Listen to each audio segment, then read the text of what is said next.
J'ai détesté le sport, je faisais tout pour être dispensée, mais je me vois pas arrêter, ouais. Mon mec, il me dit, ouais, t'es courageuse et tout. Je fais, mais en fait, je suis pas courageuse quand je me brosse les dents, tu vois. C'est rentré dans ma routine, quoi. C'était soit des hommes qui tiennent des propos déplacés sur ton corps, viennent te donner des conseils qui ne sont pas du tout sollicités et qui sont limite harcelants. Le mec t'observe pendant ta séance, vienne au-dessus de toi, regarder tes mouvements et en plus te disent des conseils de merde. J'ai 100% confiance en toi. Par contre, j'ai vraiment besoin de comprendre, ouais. Ça me permet aussi de mieux faire de manière plus consciente et tout ce que tu me demandes. Salut, bienvenue à toutes et à tous sur l'épisode 1 de Mauvaise Graine Podcast. Merci beaucoup d'être là pour ce premier épisode officiel. Ça me fait vraiment plaisir de vous retrouver après l'épisode 0. L'épisode va durer un peu plus d'1h30, donc installez-vous confortablement. Si l'épisode vous plaît, pensez à vous abonner, à laisser une note sur les plateformes où c'est possible et à partager autour de vous. Vous pourrez aussi me retrouver sur Instagram, @mauvaise-graine-coaching, mauvaise et graine au pluriel, donc avec un S. Et c'est parti pour ce premier épisode. Je vous laisse en compagnie de Christelle. Bonjour à toutes et à tous, bienvenue dans ce premier épisode de Mauvaise Graine Podcast. Aujourd'hui, on va discuter avec Christelle, qui est une coachée que je suis depuis un peu plus d'un an maintenant. Et puis, je vais d'abord te laisser te présenter. Yes, déjà, salut. Donc moi, c'est Christelle, j'ai 32 ans. Effectivement, tu me coaches depuis un an à peu près. Voilà, en parallèle, je suis community manager, donc j'ai un boulot très sédentaire, on pourra en parler. Je travaille pour une asso antispéciste. Je gère tous leurs réseaux sociaux. Et voilà, je pense qu'on entrera un peu plus en détail après. Yes. Et du coup, moi, pour celles et ceux qui me connaîtraient pas, c'est Jason, j'ai 30 ans, j'habite dans le Grand Est et j'étais avant producteur de podcast, donc voilà. Et je me suis reconverti en tant que coach sportif depuis officiellement quelques mois, mais officieusement, j'ai commencé à faire ça il y a quelques années maintenant. Du coup, comment ça va en ce moment, Christelle? Ça va. Du coup, tu le sais, j'ai pris une semaine de repos, donc je dors le matin, ce qui n'est pas commun chez moi. Donc ouais, ça va, je suis reposée et tout, je commence à aller mieux au niveau du dos. Euh, bon, j'avais des petits soucis, on en parlera aussi, j'imagine. Et voilà, je sors d'une période de sèche avec ta supervision, ça s'est bien passé. Ça m'a pas trop crevé. Enfin, j'ai l'impression que je suis tout le temps fatiguée depuis que je suis née, donc ça va pas trop changer la donne. Et voilà. Ok, même si d'habitude tu as pas des niveaux d'énergie super hauts, t'as trouvé que la sèche c'était gérable au niveau fatigue et là en ce moment ça va bien. Ouais. En fait, j'ai trouvé mon rythme. Comme je te disais, genre, j'essayais de gérer d'une certaine manière l'apport en calories de sorte à ce que je crève pas de faim, quoi. Notamment parce que quand je travaille, genre, j'ai besoin comment dire, de pas avoir faim, parce que sinon ça dérange grave mes possibilités, quoi. Donc voilà, j'ai réussi à gérer ça. Au début, c'était pas facile parce que j'avais pas compris à quel point je devais réduire, enfin plutôt faire un déficit calorique, pas forcément réduire mes calories, mais genre trouver l'équilibre entre la dépense et l'apport. Donc je stagnais beaucoup et puis après quand j'ai compris, ça allait super facilement entre guillemets quoi. J'ai trouvé. Ok, cool. Et du coup là, la période de repos que tu prends en ce moment, c'est pourquoi? Parce que là, ça a été difficile un peu la sèche avant et là en ce moment t'as besoin de, comment dire, changer d'air, un peu changer de façon de faire. Qu'est-ce que... Non, je t'en avais parlé, c'est juste que j'ai ressenti un petit peu des douleurs dans la fesse, enfin, des douleurs dues aux pressions que je peux mettre quand je suis fatiguée sur certains mouvements. Mm.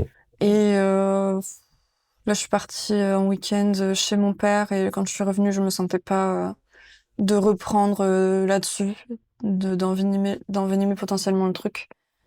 Du coup, je préfère prendre une semaine tranquille, sachant que j'en ai pas pris depuis un moment, et repartir lundi mieux, tu vois. Ok. Pourquoi est-ce que t'as commencé la musculation? Qu'est-ce qui t'a donné envie de me demander un coaching? Ah, c'est peut-être le moment de parler de mon rapport au sport que j'ai eu durant toute ma vie. En gros, j'ai détesté le sport toute mon adolescence, mon enfance et tout. Je faisais tout pour être dispensée. Je crois que j'ai même pas passé mon bac de sport. Donc j'avais vraiment un rapport ça se dit épidermique, je crois, genre en mode, je détestais ça, quoi. Et en fait, quand j'ai grandi, bon, j'ai été confrontée à certains ex qui faisaient un peu du sport et tout. Donc j'ai commencé à me motiver à essayer d'en faire de mon côté. C'était un peu du renforcement musculaire chez moi, au poids de corps, etc. Et en fait, avant de te demander de me coacher, j'allais déjà en salle, mais j'étais vraiment... Enfin, c'était hyper décousu la manière dont j'abordais ça. Et du coup, j'avais pas une vraie progression, quoi. Ça me frustrait un peu, donc j'avais besoin de cadrer tout ça. Et d'ailleurs, je regrette pas du tout, vraiment. Ça change la pratique, quoi, clairement. Et du coup, ce qui me motivait à faire du sport, c'était un peu une symbiose de tous les bénéfices qu'on peut avoir, que ce soit pour la santé, pour, entre guillemets, l'esthétique, le fait... et ça, je m'en suis rendu compte juste en étant coachée, c'était que j'aime bien les cadres un peu rigides et que ça motive en fait à atteindre des objectifs. Et du coup, psychologiquement, ça participe à mon équilibre pour ma santé mentale et tout, donc que du bénéfice, quoi. Hmm. Donc, si je résume, les motivations, c'était... t'avais un peu envie de modifier ton corps, l'aspect de ton corps, il y avait des objectifs esthétiques, des objectifs de santé. Est-ce qu'il y avait des problèmes à résoudre avant qui ont fait que tu t'es dit, bah là, il faut que je fasse du sport, il faut que je rajoute ça dans ma vie. Tu disais que quand tu étais plus jeune, t'aimais pas ça du tout. Pourquoi, au bout d'un moment dans ta vie, tu t'es dit, bah je vais faire ce truc-là que j'ai toujours fui, et maintenant j'ai envie de rajouter ça, même si c'est difficile, même si c'est chiant.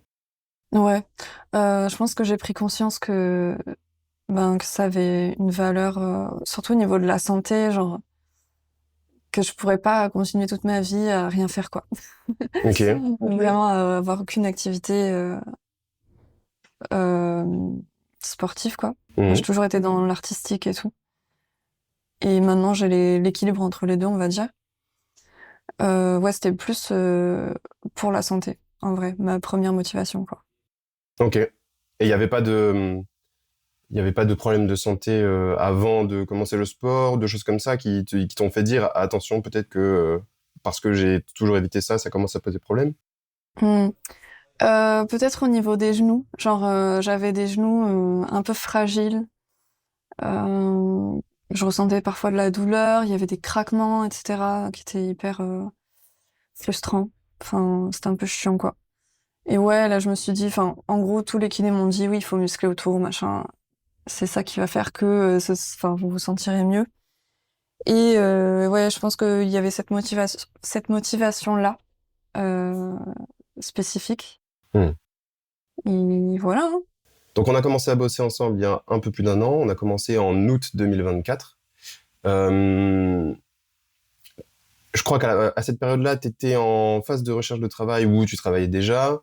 Il me semble qu'à côté, tu as un groupe de musique qui s'appelle Sangam pour ceux que ça intéresserait. Je mettrai sûrement des liens, des choses comme ça.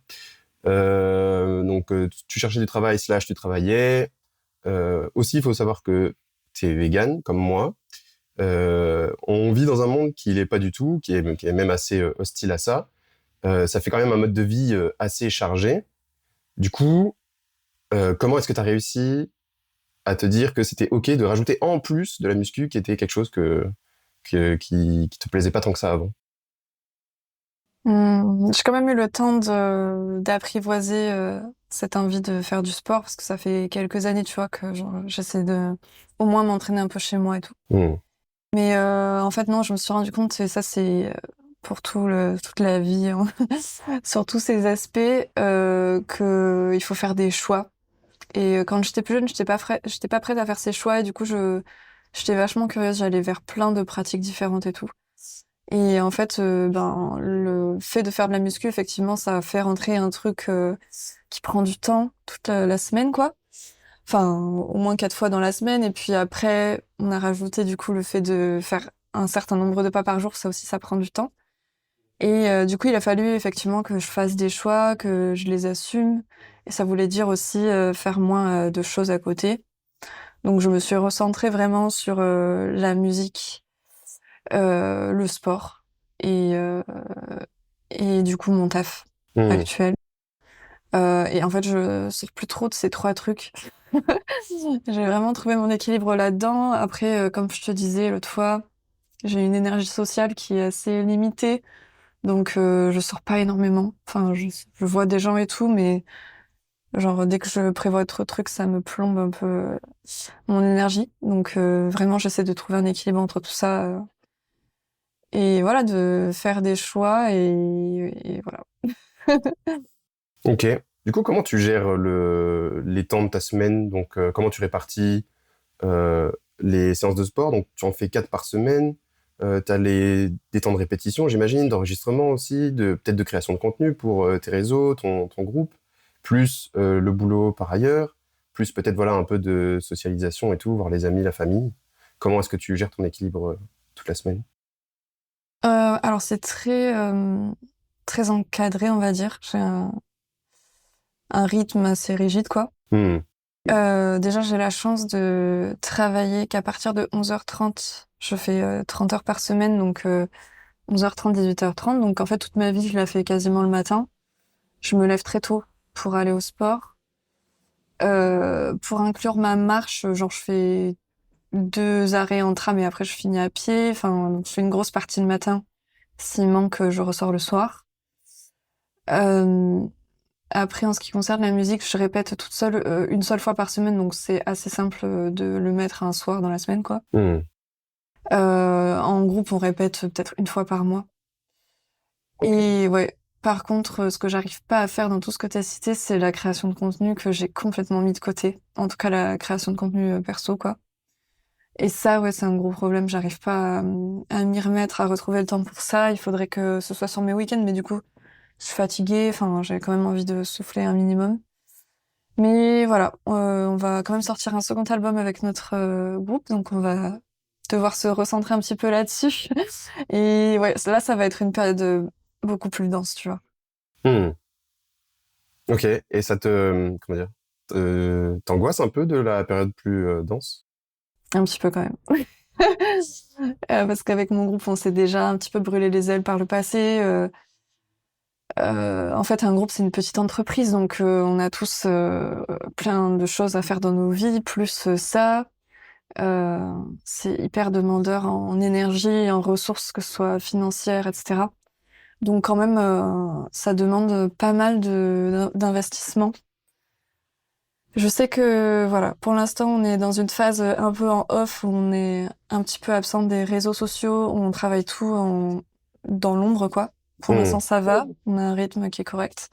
Mais que dès que on va devoir sortir les nouveaux morceaux, ce qui va arriver bientôt, ça va être une autre paire de manches.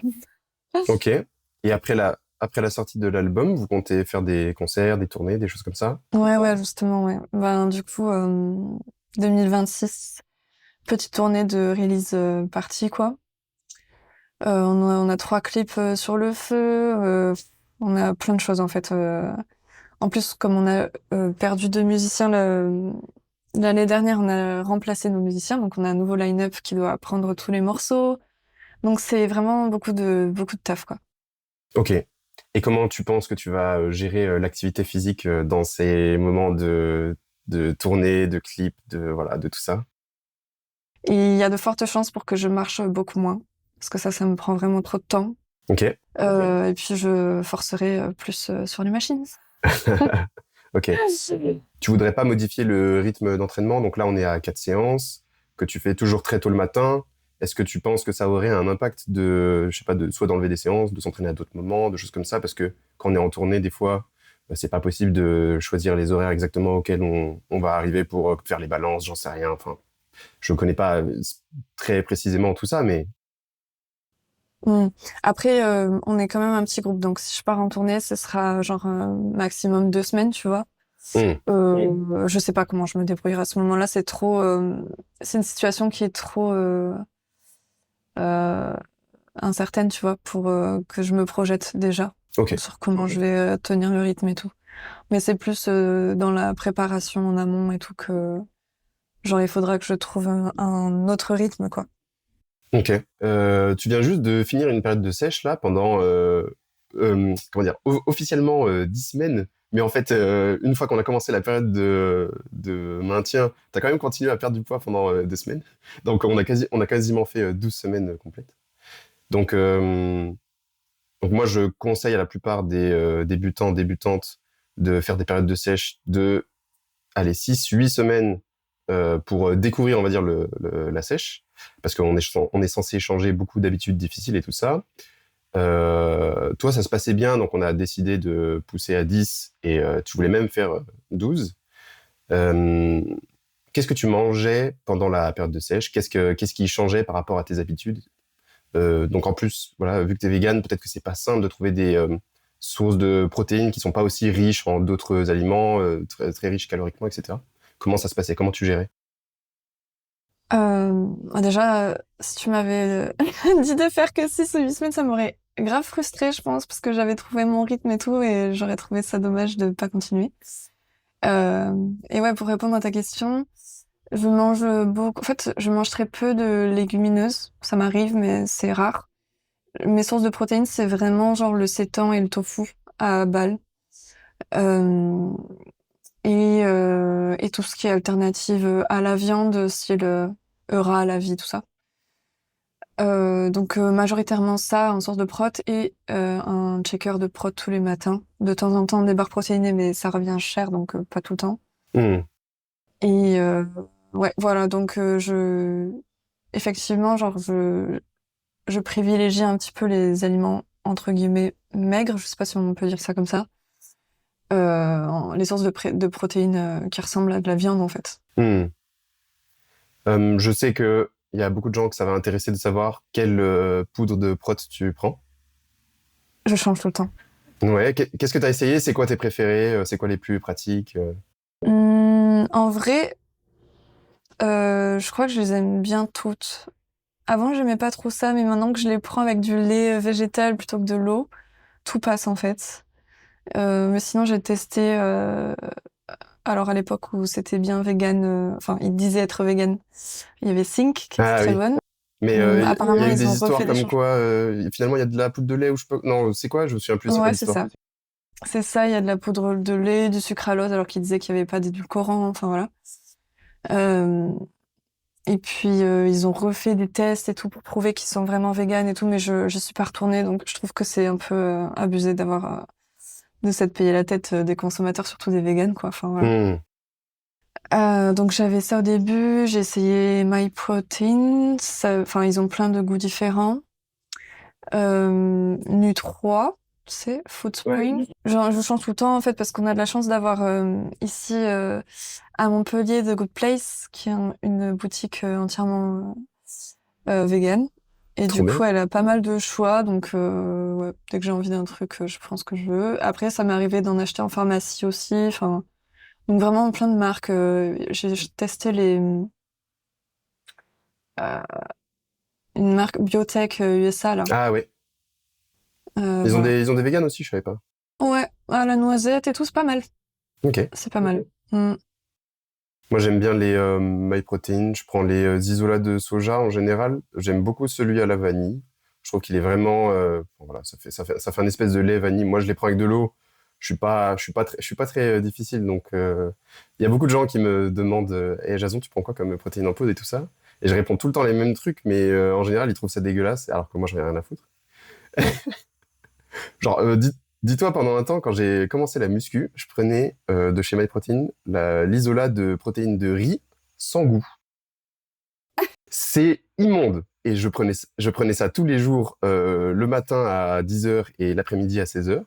Et j'en avais rien à foutre. Genre, et maintenant, je pourrais plus faire ça. Mais je me souviens que je faisais ça à l'époque, quoi. C'était un peu sucré ou pas du tout, Non, genre? c'était immonde, Ah c'est oui? dégueulasse. Vraiment, c'est dégueulasse. Et je comprends pas Wow. comment je faisais ça. Ok. Mais ouais, chez la marque que tu cites là, il y a, enfin j'ai testé il y a pas longtemps chocolat blanc, fruits rouges, un truc comme ça. Hmm. Je suis pas très fruit, mais du coup ça passait quand même pas mal. Avec un petit lait macchiato là. Ah. Non, en vrai tout passe avec le lait végétal, je trouve. Et est-ce que tu as déjà testé les Clear, qui sont, Hmm, qui sont des ouais. protéines très légères, là, qui font comme un soda sans bulle un peu, là, mais J'ai testé à la fraise et au citron. ouais. Et j'aime pas le goût de pois qui ressort dans, Ah, dans la boisson sucrée comme ça, ah, c'est chelou, je c'est trouve. vrai que c'est au poids, et t'arrives à sentir le poids? Bah ouais, de ouf. Ah ouais, c'est ouf. Bah, moi, je sens Je rien, trouve ça hein. choque Moi, je plus. sens un goût de jus chimique et c'est tout, quoi. Ouais, ok. Ouais, non, moi ça m'avait pas plu et du coup j'en vois aussi dans les magasins, mais non, je prends pas ça quoi. Ouais, je trouve que comment dire, les protéines classiques laiteuses, là, elles sont parfois un peu lourdes, un peu pâteuses. Donc, typiquement, l'isolat de soja que je prends la plupart du temps, elle est comme ça. Et les jours où ben, j'ai comment dire, pas beaucoup de temps pour prendre mes collations et par exemple je vais faire une autre activité après, j'ai pas envie d'avoir l'estomac lourd. En général, je prends de la Clear pour les moments comme ça. En plus, pendant mes repas, je mange énormément parce que je suis en prise de poids, moi, pour le coup. Du coup, les moments où je peux avoir l'estomac pas trop lourd dans la journée, il y en a pas beaucoup. Et voilà, donc c'est pratique d'avoir ce genre de protéines-là. Bah écoute, moi c'était le contraire, genre Ouais, j'avais voilà. besoin d'avoir à manger, tu vois, genre Ouais, dans ouais. mes prods, donc j'étais contente quand c'était épais quoi. Ouais, bien sûr. D'ailleurs, j'adore les avoir vraiment très épaisses quoi, genre comme si je mangeais ma prod quoi. Ouais, ouais. Tu fais des smoothies, des trucs comme ça? Genre, Non, pas du tout, la j'ai flemme. fait ça pendant un moment, je me suis acheté un mixeur et je mettais genre des flocons d'avoine, du lait, des bananes, du beurre de cacahuète et tout. Des Waouh. fruits surgelés, là, tu vois. Hmm. Et c'est pas mal. Ça doit être hyper riche là pour le coup. Ouais, bah oui, oui, oui. Hmm. Non, non, c'est flemme. Ouais, je comprends. Bah ouais, au final, avec le temps, j'ai fini par avoir trop la flemme parce qu'à chaque fois, il faut laver le mixeur. Donc si tu veux le faire tous les jours, ça devient chiant. C'est ça, laver le mixeur. Ouais, Non, ouais, merci. ouais. Mais petite astuce, j'avais pas pensé quand j'avais acheté les premières fois que je le faisais. Mais en fait, vous mettez votre liquide vaisselle directement dans le mixeur avec de l'eau chaude. Vous allez brancher le mixeur et vous le faites tourner. Bah voilà, du coup, ça lave l'intérieur. Mais moi, je le lavais à l'éponge comme un con. Je m'écorchais les doigts sur les lames. Mais en fait, c'est pas comme ça qu'on lave un mixeur. Tu m'apprends un truc aussi. Voilà. Genre, je suis en Un, mode, ah oui, mais oui. un peu plus. En fait, voilà, tu fais un smoothie de liquide vaisselle. Comme ça, tu laves ton mixeur. Yes, c'est génial. Trop bonne technique. Euh, du coup, on n'est pas obligé de parler que de la sèche parce que avant la sèche, tu as fait aussi une période de prise de poids. Euh, Comment tu cuisines? Est-ce que t'aimes bien prendre le temps, choisir tes aliments, faire des bons plats, machin? Ou est-ce que tu as envie de dédier ta journée à autre chose et tu fais que des plats très simples, répétitifs, tout le temps les mêmes trucs, tu cuisines vite ou encore autre chose? Comment tu gères la cuisine? Un peu des deux. Beaucoup de trucs répétitifs, simples et tout, parce que quand même, les repas, il y en a beaucoup dans l'année, tu vois. J'adore cuisiner, mais genre, je prends pas tout le temps, j'ai pas le temps, en fait. Donc, je le fais vraiment quand, souvent, ça m'arrive quand j'ai passé trop de temps sur l'ordi, il faut que je fasse un truc avec mes mains, que je déconnecte de tout ce qui est ordinateur, etc. Donc, je vais faire la cuisine en mode, ça me reconnecte à quelque chose de concret, quoi. Hmm. Mais sinon, ouais, il y a beaucoup de repas que je fais en mode simple, efficace. Ça revient tout le temps. En plus, mon mec et moi, on a chacun nos trucs, soit que nos corps tolèrent pas, soit qu'on n'aime pas. Donc, ça réduit assez ce qu'on peut manger. Et ouais, du coup, c'est quand même assez répétitif, quoi. Ok. Vous cuisinez la même chose pour vous deux? Comment ça se passe de vivre avec quelqu'un qui a peut-être pas les mêmes objectifs que toi, qui a pas besoin de manger les mêmes choses que toi? Est-ce que vous cuisinez tout le temps les mêmes trucs? Ouais, ouais, on mange la Ok. même chose. Il est pas vegan, mais du coup, il mange que végétal à la maison. Ça le dérange pas. Et après, comme il fait pas de sport particulier, etc., il s'en fout de ce qu'il mange, quoi. Ok. Moi, du coup, à la maison avec Léa, on a des objectifs différents.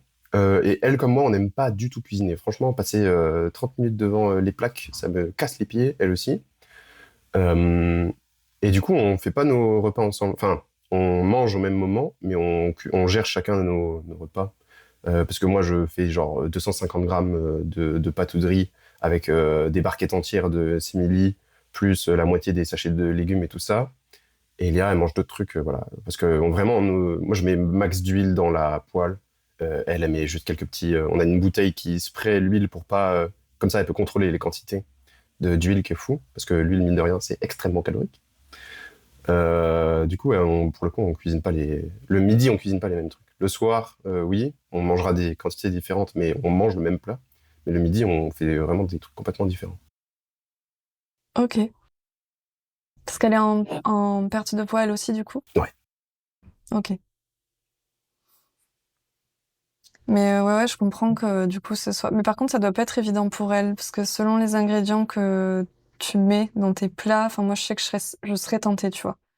de Ouais. manger plus riche et tout si c'était sous mon nez, quoi. Ouais, carrément. C'est carrément une difficulté qu'elle a rencontrée.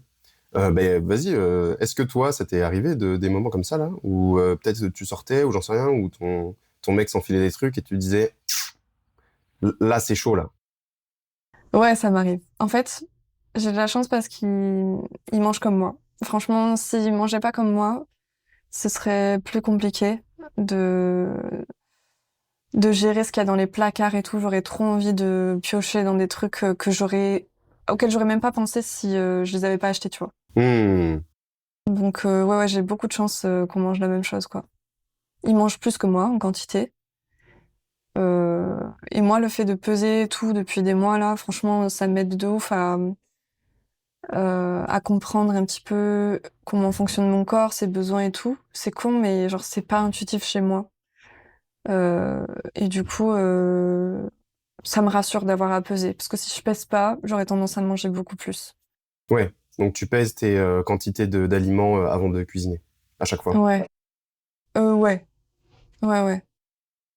Ouais, c'est ce que je recommande pour les gens qui veulent apprendre à, comment dire, gérer leurs calories, leur évolution de poids et tout ça. Vous n'êtes pas obligé de le faire, comment dire.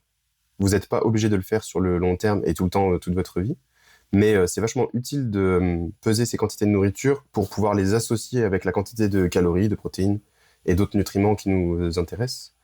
Comme ça, vous allez développer, comment dire, un œil, une analyse intuitive de tel plat ou telle quantité voilà, de tel ingrédient, ça va faire à peu près tant de calories. Et voilà, ça, plus ça dans ma journée. À la fin, je serai environ à ça. Donc, faut faire attention parce que la plupart des études montrent qu'on est assez mauvais à estimer nos calories si on traque pas vraiment gramme par gramme, calorie par calorie. La plupart des études, ça montre des taux d'erreur de 30 à 50%, quoi. Et même pour les diététiciens, diététiciennes professionnels, je crois qu'il y a des taux d'erreur qui peuvent monter à 20 ou 30%. Donc c'est vraiment énorme, hein. Genre c'est 20-30%, on passe d'un déficit à un bon surplus, hein, facilement. Euh, mais ça peut donner des bonnes idées. S'il y a d'autres, si vous utilisez d'autres moyens, donc à savoir les pesées régulières, qui est un autre truc que je donne à faire pour les personnes qui apprennent ça. Normalement, ça permet d'avoir voilà, plusieurs moyens de croiser des données et de bien piloter sa prise ou perte de poids.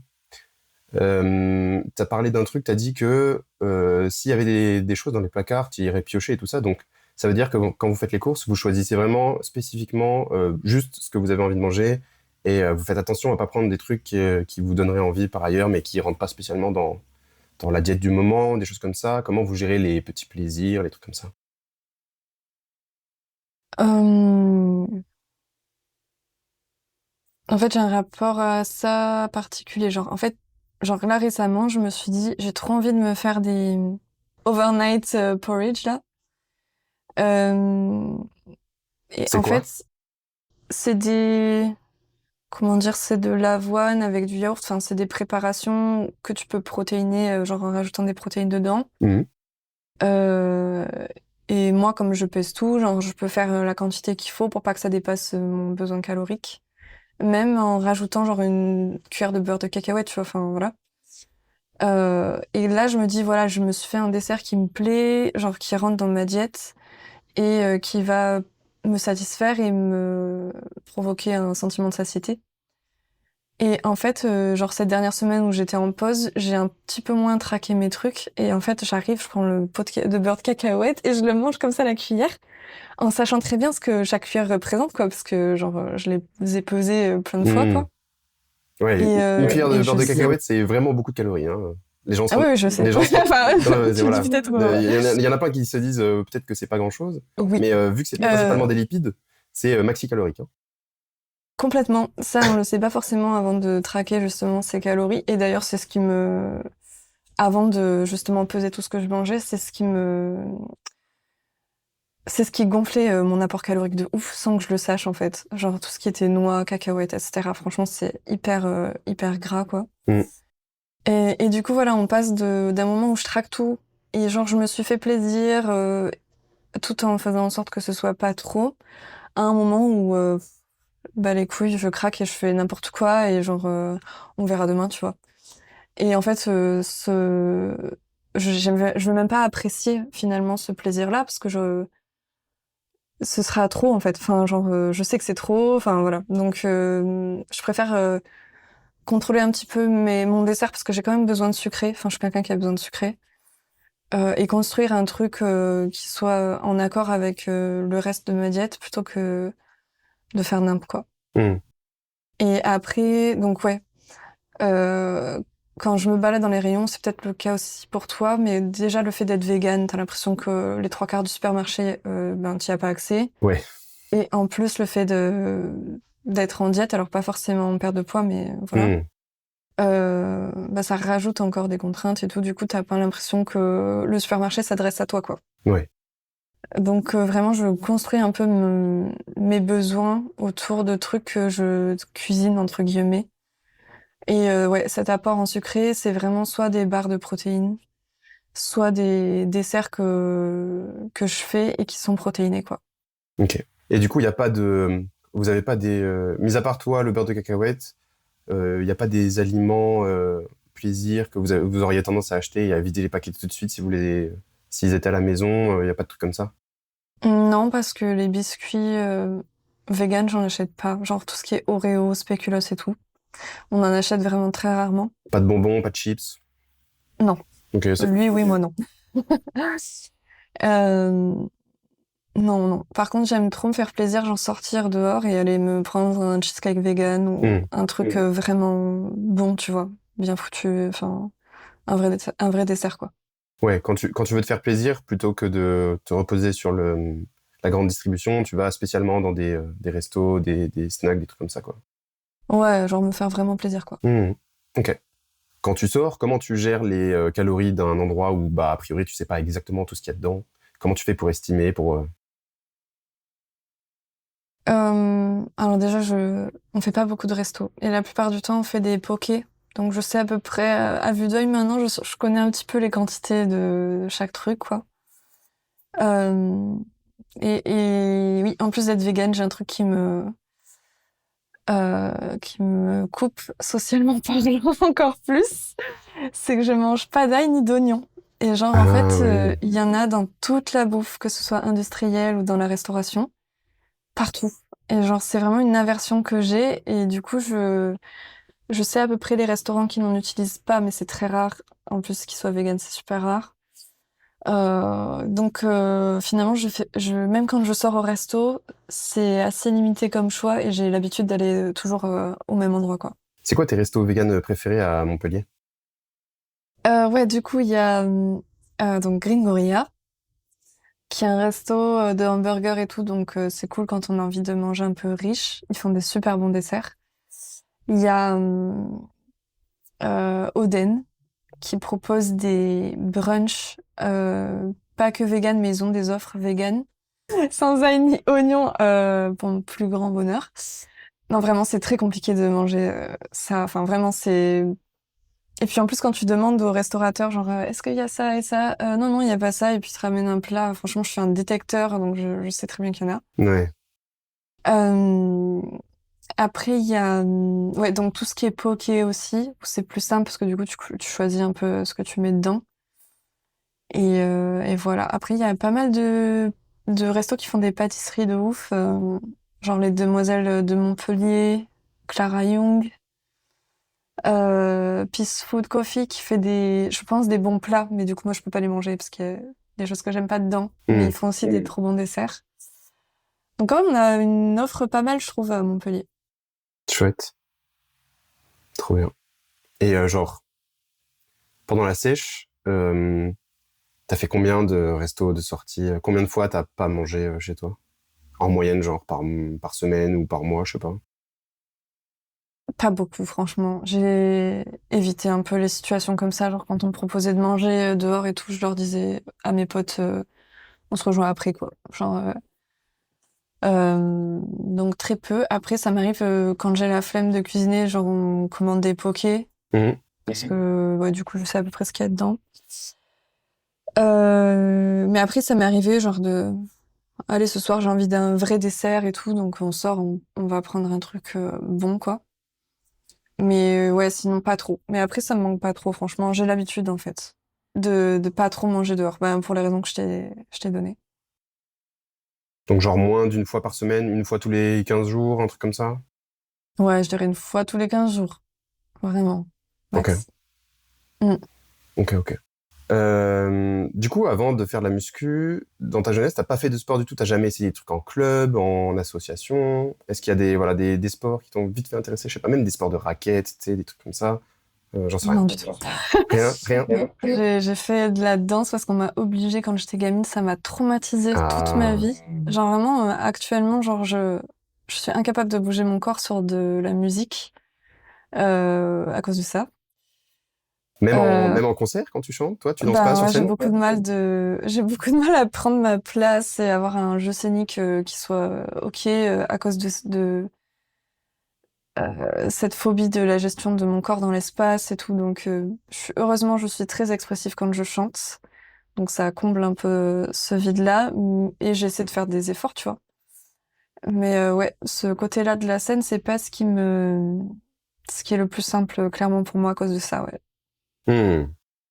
Après, plus tard, j'ai fait un peu de pole dance. C'est con parce que on pourrait croire, enfin bref. Mais en fait, la pole dance, pour moi, c'est pas du tout de la danse. Enfin, c'était vraiment pour le côté un peu force, gym et tout, tu vois. Ouais, parce qu'il y a plusieurs, comment dire, il y a plusieurs disciplines dans la pole dance. La pole dance, c'est une grande famille de sports. Effectivement, la pole dance, c'est une grande famille de sports et t'as des côtés, voilà, il y a des côtés plus artistiques, plus sexy, des trucs comme ça. T'en as où c'est vraiment plutôt côté gymnastique, force, figure et tout. Il y a vraiment plein de façons de faire de la pole dance, quoi.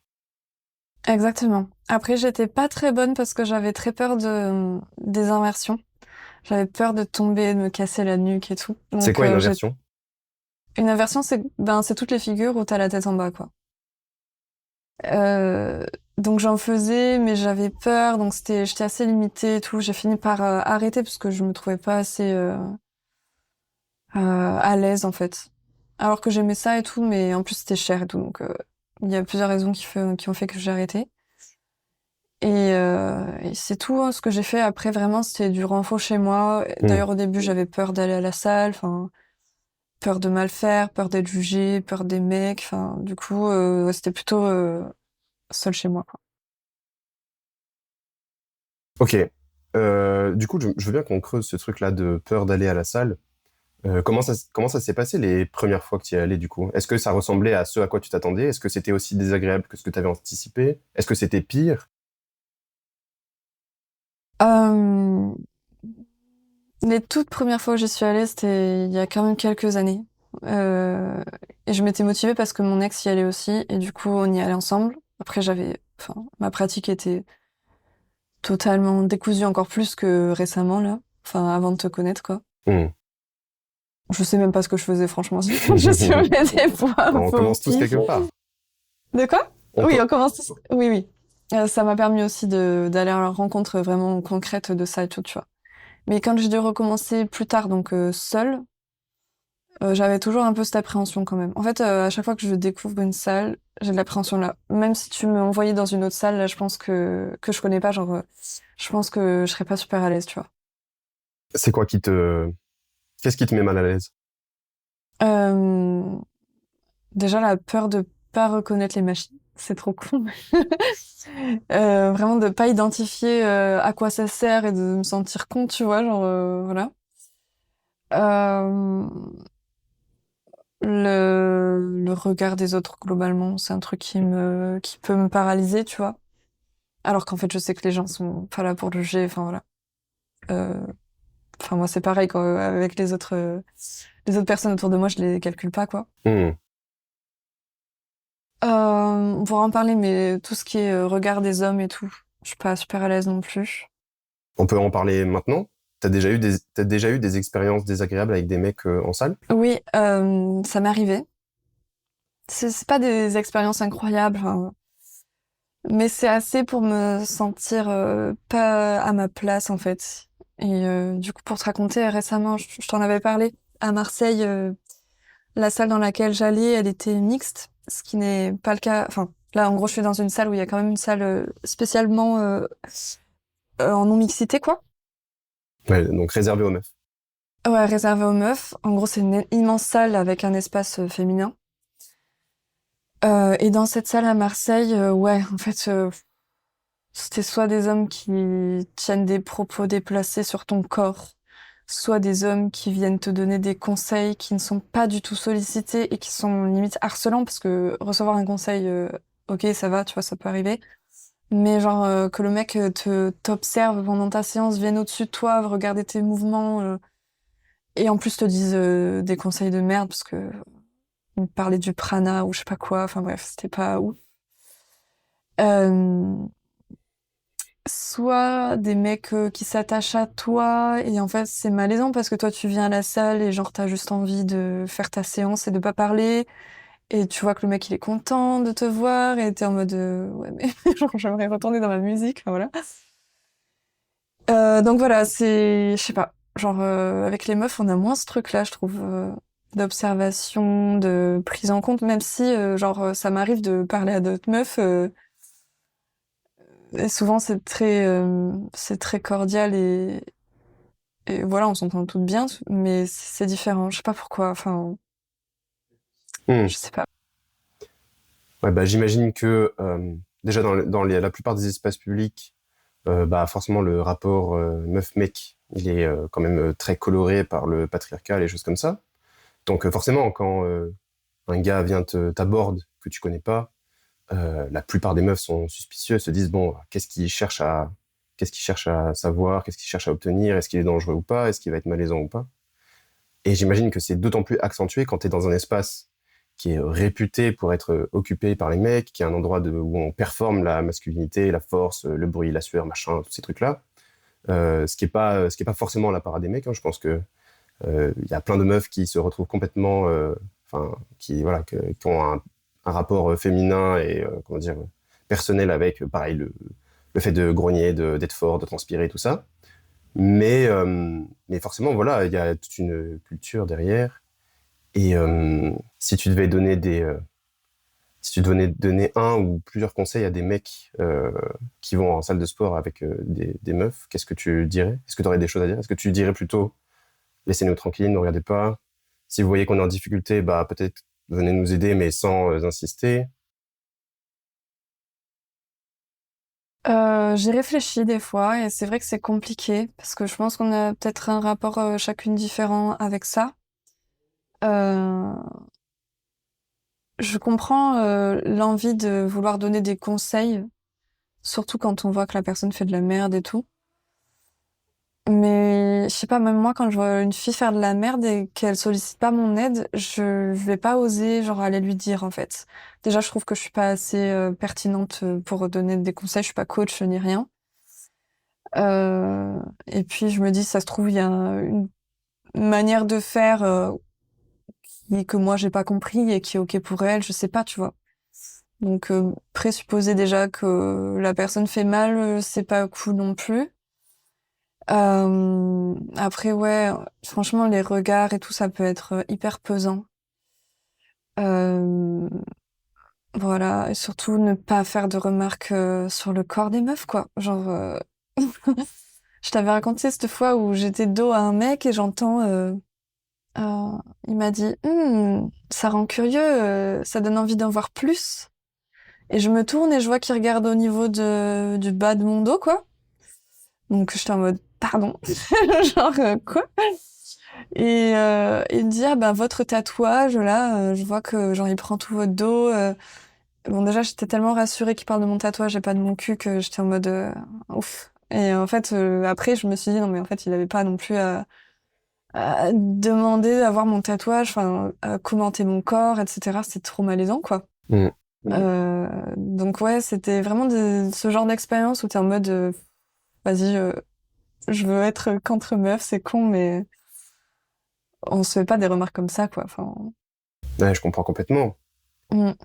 Pour revenir sur le truc des conseils, d'aider les gens, d'analyser leurs mouvements et tout, je pense que la plupart des conseils donnés en salle de sport sont genre plus de 70%, 80% des conseils que voilà, des random pratiquants donnent à d'autres pratiquants ou pratiquantes sont mauvais.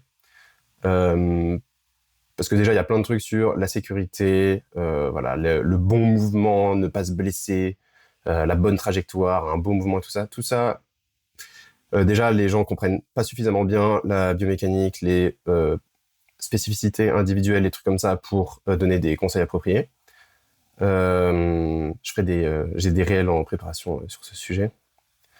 Il y a beaucoup de littérature qui montre que il y a plein de façons de faire des mouvements qui sont parfaitement sécuritaires et tout ça. Je veux pas non plus dire que tout est possible, que tous les mouvements sont ok et tout ça. Si quelqu'un essaie de faire un exercice et que manifestement s'y prend mal, ne sollicite pas les bons muscles, qu'on pense de partout et tout ça, bah, voilà, il y a des corrections à faire, mais peut-être moins que ce qu'on pense. Et aussi, il y a plein de gens qui font des mouvements pour des raisons qu'on ne peut pas savoir sans connaître le contexte de la personne. Typiquement, un truc que je vois beaucoup sur les réseaux, c'est des gens qui font des quarts de squat avec des très grosses charges et qui remontent très vite comme ça. Et il y a beaucoup de gens qui disent ça sert à rien de faire des quarts de squat, c'est de l'ego, des trucs comme ça. Et en fait, c'est un mouvement de préparation en sprint. Donc moi, je vais pas m'avancer sur est-ce que c'est utile ou pas. Est-ce qu'il y a de la recherche qui a montré que ce type de mouvement c'est utile pour la préparation physique de sprinteurs, de sprinteuses. Mais en fait, voilà, il y a peut-être des gens qui font des mouvements spécifiques d'une manière un peu bizarre sur une machine qui sert pas à grand chose. Vous vous dites, mais ça sert strictement à rien de faire le mouvement comme ça, ou avec cette machine-là, ou de telle façon.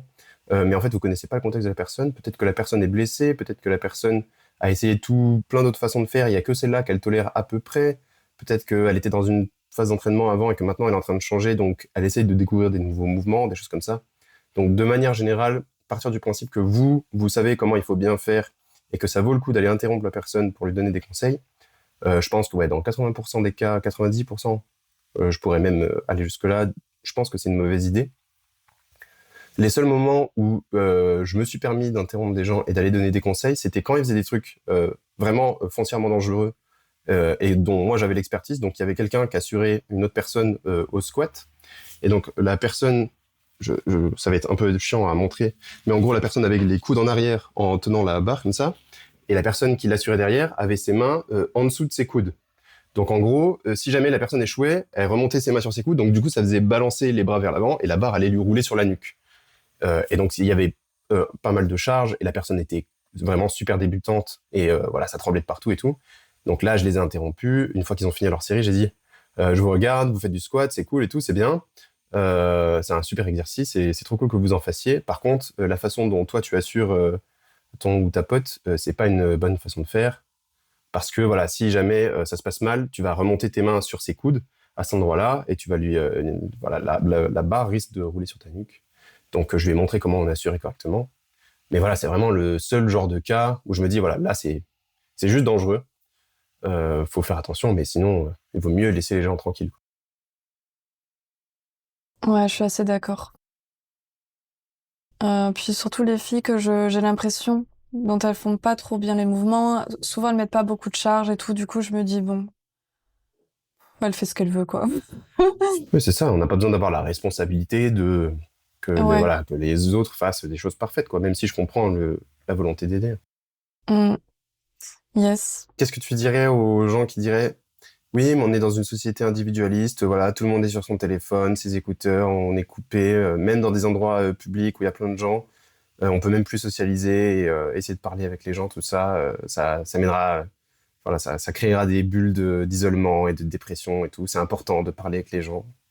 Qu'est-ce que tu penses de ça? Alors moi, ce que je dirais, c'est que déjà, personnellement, hein, quand je fais ma séance, je suis trop à l'ouest en fait. Genre, j'ai pas du tout envie d'avoir une discussion éclairée avec quelqu'un. Genre, je travaille assez fort et du coup, genre, j'ai plus l'énergie après pour tenir une discussion. Voilà, j'ai pas envie. Enfin, je suis pas là pour ça. Je viens 4 fois par semaine. Sur un temps qui est quand même assez restreint dans le sens où j'ai d'autres choses à faire après. Je viens pour m'entraîner quoi. Après, je vois des mecs qui viennent à la salle pour s'asseoir dans les canapés, discuter entre eux. Pourquoi pas en fait, si c'est leur délire. Je pense qu'on a chacun notre manière de voir le truc. On n'est pas obligé de se forcer à aller parler aux gens quoi. C'est pas pour autant qu'après le peu d'interactions qu'on a doivent être négatives ou quoi. Au contraire, je sais pas, genre on peut s'adresser la parole gentiment et sans pour autant espérer, quand on est à la salle de sport, de faire des rencontres, quoi. Enfin, on n'est pas vraiment là pour ça. Ouais, c'est Après, il y a ça. des cours collectifs de ce genre de trucs ou des entraînements collectif où là, peut-être qu'il y a plus de cohésion, etc. Mais quand tu viens en solo faire ta séance, bon, t'es pas là pour rencontrer des gens, quoi. Ouais, je suis d'accord avec ça. Puis voilà, tu imposes ta volonté de sociabiliser à quelqu'un voilà, qui a peut-être un contexte complètement différent. Du coup, pour reparler un peu plus précisément de toi, de ton parcours et tout ça, donc pendant plusieurs mois, on t'a fait progresser en force, on t'a fait monter pas mal sur les charges de différents exos, tu avais des objectifs plutôt concentrés sur le développement des cuisses, du bas du corps et du dos et des biceps, si je ne m'abuse. Voilà. Du coup, j'ai essayé de te maintenir le plus longtemps possible dans une période de prise de masse. Et au bout d'un moment, ça a été un peu difficile pour toi. T'avais du mal avec le fait de prendre du poids. Pourquoi c'était difficile Est-ce que c'était comment dire, quand tu te regardais dans le miroir, le changement de ton corps, ça te plaisait pas? Ou est-ce que c'était des sensations physiques? C'était quoi? C'était voir peut-être le chiffre sur la balance? Est-ce que juste le chiffre, ça te posait problème? Euh, Alors déjà, le fait de beaucoup manger, c'était pas facile. Franchement, Hmm, entre une perte de masse et une prise de masse, je trouve que c'est beaucoup plus simple de faire une perte que une prise, quoi. ok. Genre manger tout le temps, ne jamais avoir faim tellement tu manges tout le temps, enfin, c'est particulier, quoi. Genre, donc il y avait ça. Après, oui, forcément, le fait de consciemment se dire je vais prendre du poids, c'est pas un truc qui est évident pour beaucoup de gens. Alors il y a beaucoup de gens qui essaient quand même d'en prendre parce qu'ils se trouvent trop maigres, etc. Moi, ça a jamais été mon cas. Donc me dire allez, il faut que je grossisse, c'était pas facile. Là, je pense que je vais être mieux armée, tu vois, pour le faire la prochaine fois. Parce que j'ai remarqué aussi qu'après, j'étais capable de maintenir un petit peu cette masse musculaire pour perdre de la graisse et tout. Donc, en fait, je pense que maintenant, je le verrai plus comme une formalité, quoi, dans le sens... en fait, je pense que le fait de traquer mes calories, d'avoir des objectifs précis de prise ou de perte ou de maintien, ça me permet aussi de me détacher un petit peu émotionnellement de cette histoire de poids, quoi. Et, euh, et de le voir un petit peu ouais, comme une mission, quoi. Je sais pas comment dire ça, un exercice Hmm. physique et mental peut-être aussi, mais en tout cas, je me détache un peu ouais, de ce côté émotionnel qu'on peut avoir au niveau du poids. Mais bon, après, je dis pas que ça me rattrape pas jamais, enfin voilà. Je sais pas comment je vais gérer la prochaine prise de masse, sachant que je pense qu'elle va être un peu plus longue et tout.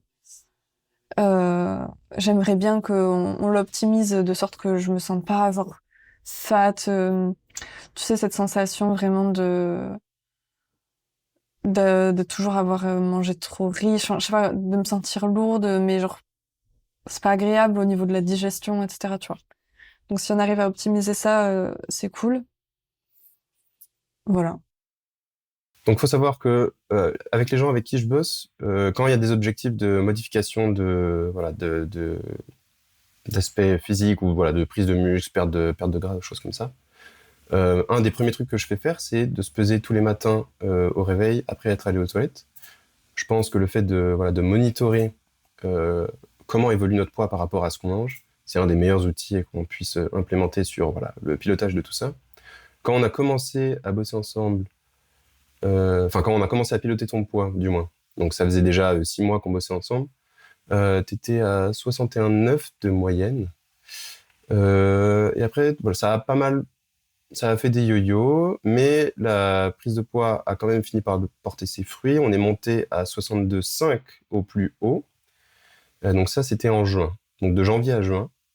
Et à partir de juin, on a commencé la sèche et on est descendu jusqu'à là, tout début septembre, euh, 58. Euh, Ça fait quoi de perdre quoi, 4 kilos, 4 kilos 5? Comment tu te sens maintenant dans ton corps par rapport à avant? Est-ce qu'il y a des choses que tu as vues qui ont changé? Euh, alors je dis pas que c'est une sèche extrême, je dirais pas que c'est une sèche extrême dans le sens j'ai encore j'ai encore ma petite masse graisse sur mon bidou et tout, tu vois. Mais quand même, si tu vois la différence. Genre, tu vois que ça se dessine plus. Euh, Après, je pense pas avoir une grosse maturité musculaire qui fait que, genre, ça ferait toute la différence et tout, tu vois. Mais pour une première année, je trouve que quand même, on voit le changement. C'est agréable de se dire que j'ai pas bossé entre guillemets pour rien, même si c'était pas qu'esthétique et que du coup, je vois aussi que, euh, genre, les poids que je soulève, ils sont quand même, ça s'est amélioré aussi, tu vois. Et ouais, moi, j'ai tendance à me sentir quand même mieux quand je mange un peu moins. Mais c'est encore une histoire de digestion, en fait. Comme je suis un peu irritable quand je digère mal et tout, tu vois. Donc, je me sens quand même mieux quand je mange moins, en soi. Ouais. Depuis que tu as commencé la muscu, pendant la période de prise de masse ou pendant la période de sèche, est-ce que tu as eu des remarques, des gens qui ont vu des changements, soit dans ton énergie, dans la gestion de ton quotidien, ou sur, je sais pas, ouais, l'aspect physique, ça peut arriver aussi. Des gens de confiance voilà, avec qui tu discutais de ça. Est-ce qu'il y a eu des remarques, des trucs comme ça par rapport à ça? Ouais, il y a eu des remarques qui m'ont étonnée, enfin, parce que moi, je le vois pas forcément énormément, la différence sur moi. Je t'avais dit, il y avait une vendeuse qui avait pris mes mesures de torse et genre elle m'avait dit ah vous faites de la muscu et tout, j'étais en mode ouais. Genre je m'attendais pas à ce que quelqu'un le remarque sur mes pecs, tu vois. C'est rigolo. euh, Après ouais, ma mère dit que je suis tankée. Ma meilleure amie qui fait du sport que tu connais, Jadou, Ah oui. m'a vachement encouragée. Enfin, elle trouve que la différence est flagrante. Voilà, du coup, j'ai quand même eu des retours assez positifs. Ouais, c'est cool. Ok. Ça te fait plaisir d'avoir ce genre de commentaires? Ouais. Après, j'ai quand même toujours eu un sentiment d'illégitimité sur tous les plans de ma vie. Du coup, j'ai jamais l'impression que c'est assez bien, tu vois. Je me dis, il va falloir encore 2, 3 ans avant que je flex, tu vois. Ouais, ouais. Ouais. Ok. Mm. Et est-ce qu'il y a eu des moments où, malgré le sentiment d'illégitimité et tout, peut-être qu'avec voilà, les remarques que les gens faisaient, en prenant les photos avant-après, est-ce que toi, tu as eu des moments où tu t'es dit, genre seul avec toi-même, quand même, ça a changé des trucs. Quand même, j'ai évolué, j'ai avancé. Je remarque vraiment des différences.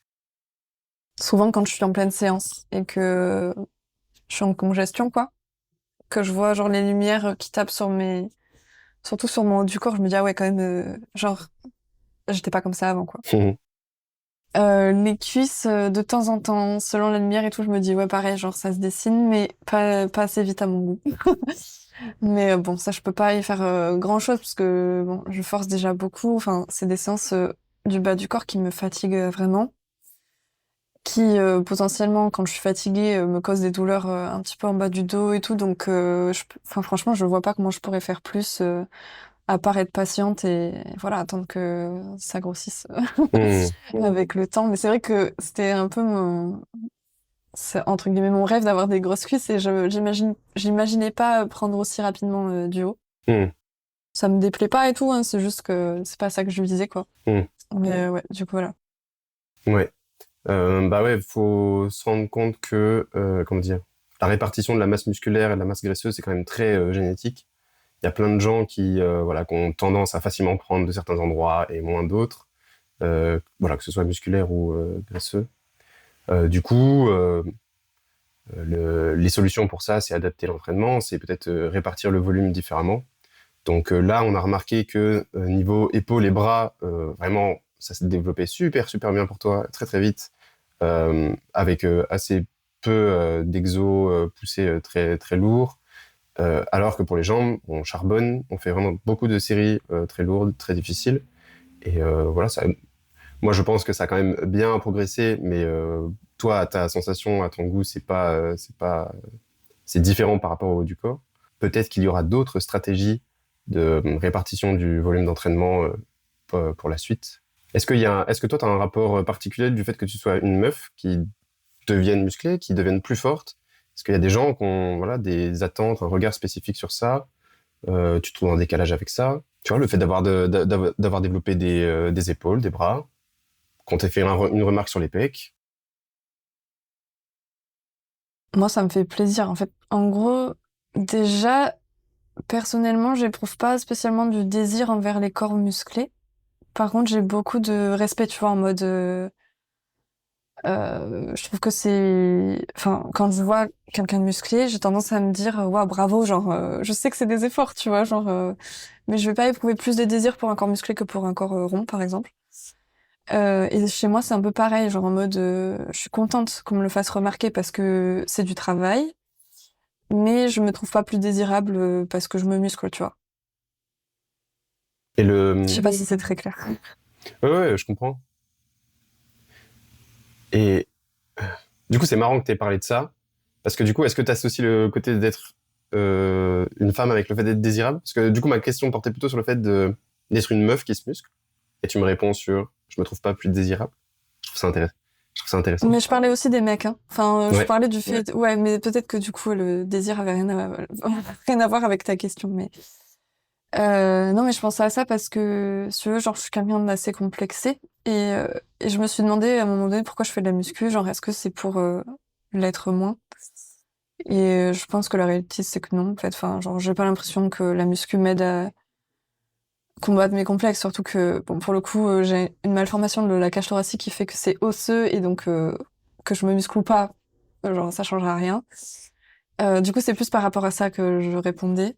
Et après, le fait d'être musclée, d'être une femme musclée, en gros, autour de moi, j'ai quand même eu des modèles, entre guillemets, de femmes bien développées. Et je trouve ça vraiment très beau, quoi.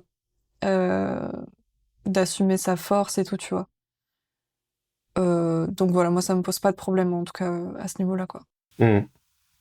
Tu t'es jamais dit c'est pas mon rôle, j'ai pas à faire ça, j'ai pas à essayer de développer de la force, des choses comme ça. Tu t'es toujours dit bah, en fait il y a plein de femmes qui font ça, donc ça me semble naturel que je m'y mette. Ouais, non, non. Ok. Ouais. Ouais, parce Non, que- non, je vais pas Parce que je sais qu'il y a des meufs qui font de la muscu, mais qui ne désirent pas développer plus que ça du muscle. Elles veulent plus être sèches et toniques, entre guillemets. Bon, moi, je m'en fous de...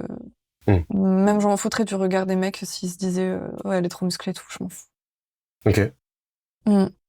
Et même toi par rapport à toi-même, voilà, tu te sens parfaitement légitime à faire de la muscu, Ah travailler ouais, là-dessus. Ouais. ouais, ouais, totalement. Ouais, parce qu'on pourrait se dire que c'est pas il y a plein de gens pour qui c'est pas le cas, il y a plein de meufs qui se disent bah la muscu c'est un truc de mec.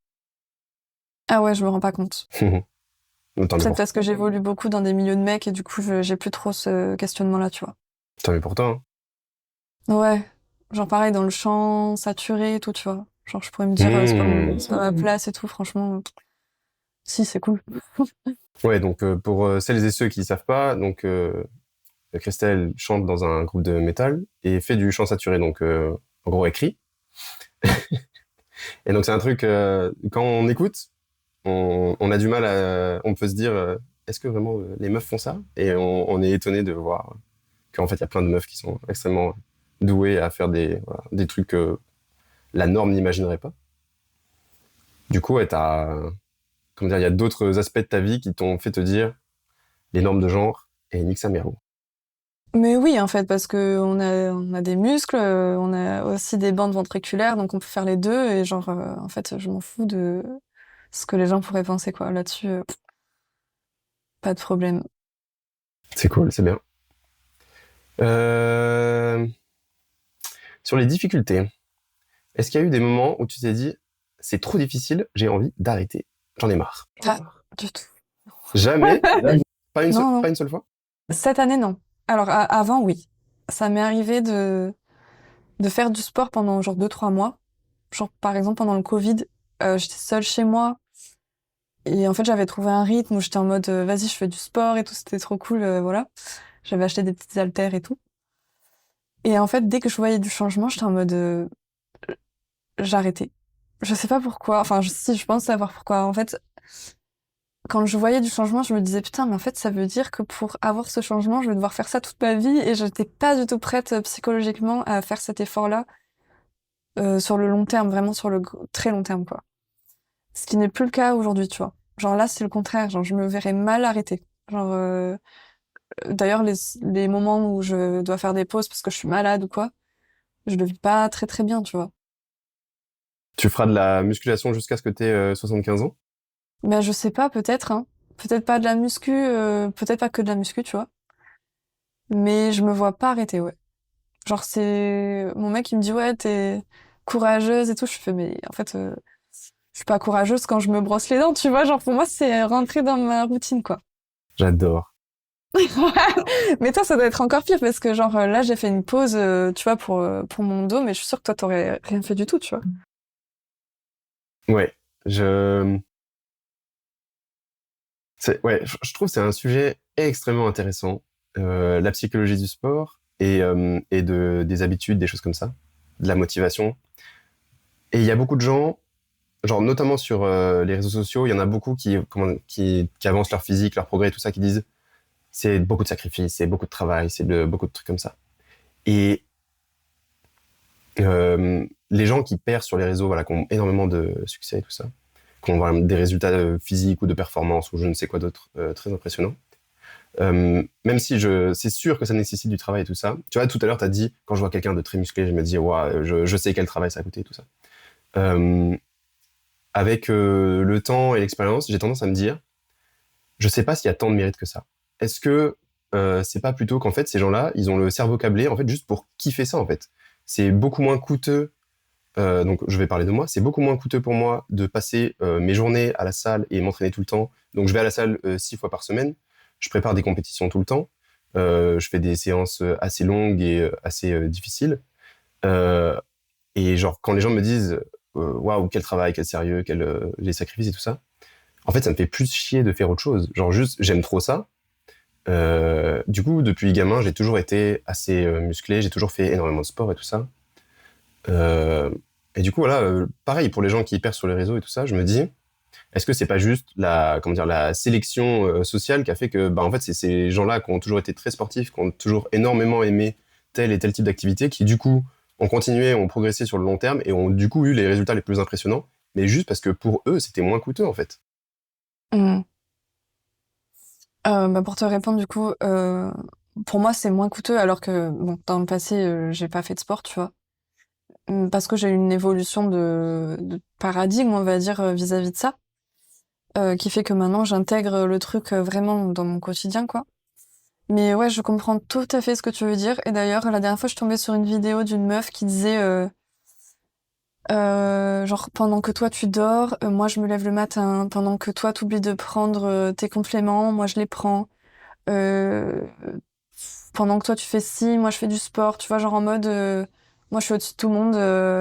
Et genre en fait, j'étais en mode, mais meuf, tout ce que t'obtiens en faisant ça, c'est des abdos, quoi. Genre, c'est pas non plus incroyable, tu vois. Genre, on peut s'en passer. Enfin, c'est pas, voilà. Et du coup, effectivement, les commentaires disaient la même chose. Genre, mais meuf, t'as pas d'enfant. Enfin, tu vois, genre, je me rends compte totalement du privilège que j'ai de pouvoir aller au sport 4 fois par semaine parce que j'ai pas de gosse, parce que genre j'ai l'énergie pour ça, je suis valide. Enfin, tu vois, genre euh, effectivement, genre il y a un côté qui fait que non, c'est pas incroyable non plus. Alors, ça reste du travail, tu vois, genre ce que je disais tout à l'heure, je le pense, genre ça reste quand même en fait, c'est un choix que t'as fait dans ta vie. Genre, toi, tu vas t'entraîner pour avoir des muscles. Il y en a d'autres qui vont s'entraîner à la guitare. Enfin, et du coup, ça reste quand même, quand il y a des résultats, ben, en fait, c'est le fruit d'un travail, on va dire. Mais ça reste quand même aussi lié à tes privilèges, quoi. Hmm. Ouais, tes facilités personnelles à aller vers certains types d'activités, à attribuer du temps à un tel truc, et puis aussi ton environnement, ton cadre matériel et social, quoi. À quel point tu as des responsabilités, à quel point tu as des ressources financières, de temps, d'énergie, tout ça, familiales, voilà, sociales et tout ça. À quel point tu es situé dans un lieu de ta ville où c'est facile de te rendre à une salle, de trouver des coachs. Bref, en fait, il y a plein de paramètres qui déterminent énormément est-ce que tu vas pouvoir t'investir à fond dans une activité et obtenir de bons résultats. Mais Non, mais c'est carrément ça. Et Et en fait, c'est ok de pas vouloir faire de la muscu, quoi. Et c'est ok de pas ressembler aux gens sur Insta. Ah, c'est clair. On s'en fout, quoi. Ouais. Je dirais quand même, la muscu, c'est quand même, genre, y a pas besoin d'en faire énormément pour avoir des bénéfices énormes, quoi. Genre, si vous faites 2 séances assez difficiles de 30 minutes dans la semaine, vous avez genre, il y a entre 20 et 40% de réduction du taux de mortalité, toutes causes confondues. Genre, c'est gigantesque. C'est vraiment, s'il y a un truc dans votre quotidien que vous pouvez modifier avec les habitudes de sommeil et une bonne nutrition, voilà, et vous faites de la muscu 2 fois 30 minutes, vous allez vieillir super bien, en tout cas, vous allez vraiment minimiser la plupart des risques importants. Il y a quelques autres trucs à considérer, genre la consommation de tabac, d'alcool régulière et tout ça. Mais voilà, si on devait faire des recommandations de santé sur quelques points clés, je pense que la muscu, c'est un des trucs les plus importants pour énormément de choses, que ce soit physique ou mental. Mais bon, on est bien d'accord que tout ça, c'est des recommandations sur le changement de mode de vie personnel, mais qu'on n'a pas à s'appuyer que là-dessus aussi. S'il y a des gens qui sont terrassés par le poids de la vie, le fait d'avoir un salaire, de gérer des responsabilités, tout ça, c'est aussi parce que derrière, il y a un système politique et social qui permet pas aux gens de se libérer de l'énergie et du temps pour faire certaines activités, certains trucs. Donc, vouloir vendre des compléments, vendre voilà, des bonnes nuits de sommeil, de la bonne nutrition, une bonne activité sportive, alors que voilà, on a un mode de vie qui permet pas de faire ça sereinement, c'est un peu contradictoire, quoi. Carrément. C'est quoi le truc le plus chiant avec la muscu et avec le coaching?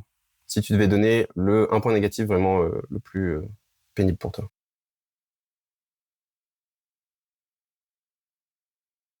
Ce qui est pénible, c'est quand je suis fatiguée, tu vois.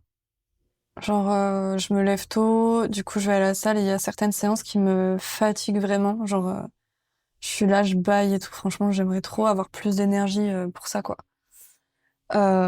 Et du coup, ça aide pas d'ajouter genre une séance où tu soulèves un peu lourd et tout. Et le coaching, un point négatif avec le coaching? Allez, Je sais pas. s'il te plaît. Attends, tu veux vraiment que j'en relève un? S'il n'y en a pas, tant mieux pour moi, ça me fait une bonne pub, mais il y a forcément des côtés. Est-ce que, je sais pas, genre, je donne des exemples. Des fois, tu peux te dire, j'ai pas envie de décevoir le coach, tu vois, et j'ai pas envie de pas faire ce truc-là, donc tu sais, tu peux te mettre de la pression par rapport à ça. Des fois, il y a peut-être des façons de communiquer, tu peux peut-être prendre un peu mal certains messages, parce que voilà, il n'y a pas eu suffisamment de tact, je sais pas.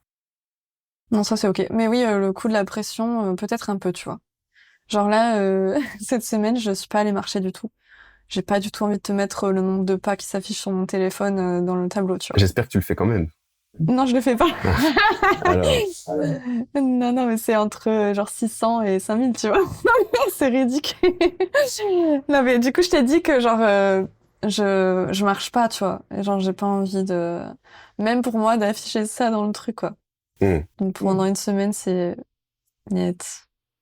Il vaut mieux une vérité qui fait mal qu'un mensonge protecteur. Alors pour le coup, je sais pas, enfin après, tu tiens vraiment à ce que je te mette que j'ai pas marché, Oui. parce qu'on sait que j'ai pas marché, tu vois. Oui.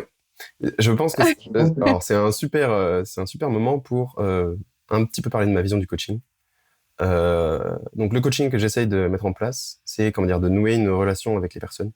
Je pense que ce qui est le plus utile dans le coaching, c'est pas les connaissances, c'est pas la programmation, c'est pas la motivation, les choses comme ça, c'est pas le cadre. Ce qui est le plus utile, c'est la relation, à mon avis. C'est comment on communique avec la personne, comment la personne elle développe une relation de confiance avec nous. Et en fait, plus on est à l'aise et plus on communique librement et ouvertement avec un ou une coach, plus c'est facile du coup d'adhérer à ce que le coach propose, et plus c'est facile de comment dire justement de dialoguer, de critiquer les choix, d'identifier les problèmes et tout ça. Et donc t'es pas du tout la seule coachée à faire ça. J'ai déjà eu d'autres cas. J'ai d'autres cas où des fois certains objectifs qu'on avait fixés sont pas atteints. Les gens ont parfois un peu honte et disent ah je vais quand même pas montrer ça au coach, et ils le mettent pas. Et genre Après, je pense que c'est aussi le travail du coach de se dire, il faut que la personne se sente suffisamment bien pour qu'elle ait pas l'impression que je vais être déçu quoi de ces trucs-là. Et donc après, je ne prends pas totalement la responsabilité sur moi. Je me dis, enfin, je j'ai pas complètement le contrôle sur pourquoi tu fais ceci, qu'est-ce que tu penses et tout ça. Mais j'aimerais vraiment, vraiment insister sur le fait que il n'y a pas de problème à ne pas remplir les objectifs. Moi, j'essaie juste d'aider les autres et je ne serai jamais déçu qu'un objectif ne soit pas atteint. Et en tout cas, moi, ça m'aidera beaucoup plus à bien comprendre qui est la personne que je coach et à la faire progresser si elle me dit vraiment tout. Donc voilà, les coachés, même si vous faites pas les objectifs, notez-les dans les tableaux. Yes, après c'était une manière pour moi aussi de pas me mettre cette pression des pas et tout, tu vois, de me dire allez cette semaine genre j'écris pas Ok, et genre ça c'est différent. parce que sinon genre je serais sortie, aller faire mes trucs et tout, mais un peu à contre-cœur parce que là cette semaine en plus ça fait des semaines que genre j'ai des trucs dans ma to-do list que je reporte et tout, je me suis dit vas-y c'est le moment de couper un petit peu avec le sport et ma routine sportive quoi. Et de faire mes trucs cette semaine. En plus, enfin, j'ai plein de trucs à faire le soir et tout, donc j'aurais pas pu y aller tous les jours, quoi. Hmm. Et comme ça, la semaine prochaine, je reprends mieux, tu vois. Ouais. Effectivement, des fois on peut se dire qu'il y a des circonstances où ça peut être ok de marquer une pause avec le tracking de certaines données et tout ça. Donc là, Christelle était en fin de sèche, on était en période de maintien. Il y avait des petites douleurs, des petites gênes et tout ça, de la fatigue un peu accumulée. Donc elle s'est dit, je vais prendre une pause complète et je vais arrêter d'avoir la charge mentale de noter certains trucs. Donc voilà, si c'est ouvertement choisi, si c'est discuté avec le coach et tout ça, ça peut être bien. Mais bon, c'est toujours intéressant de quand même d'en discuter, de voir si c'est la bonne stratégie, parce que il pourrait y avoir des effets pervers. Genre si t'es passé de 10 000, 11 000 de moyenne, tu descends à moins de 5 000 sur la semaine, et au moment où on va reprendre, tu vas te reforcer à remonter à 10 000. En fait, les variations très fortes, ça peut avoir un impact assez important sur comment on se sent, les douleurs, voilà, l'équilibre calorique et tout ça. Donc peut-être que le coach peut dire, ok, peut-être on fait une diminution plus progressive, on essaye de pas faire chuter le truc d'un coup et de remonter d'un coup après. Il y a quelques aspects stratégiques qui peuvent être réfléchis comme ça. Mais bon, dans le cas de Christelle, ça fait plus d'1 an qu'on bosse ensemble. Elle commence à vraiment bien maîtriser les différents aspects de la gestion de sa semaine, de son énergie et tout ça, et de l'activité. Donc c'est pas dramatique du tout, quoi. Il y aura pas d'impact de ouf, je pense. Est-ce que tu t'es déjà mis la pression par rapport à l'atteinte des objectifs? Donc là, tu l'as un peu dit au final, par rapport au pas et tout ça.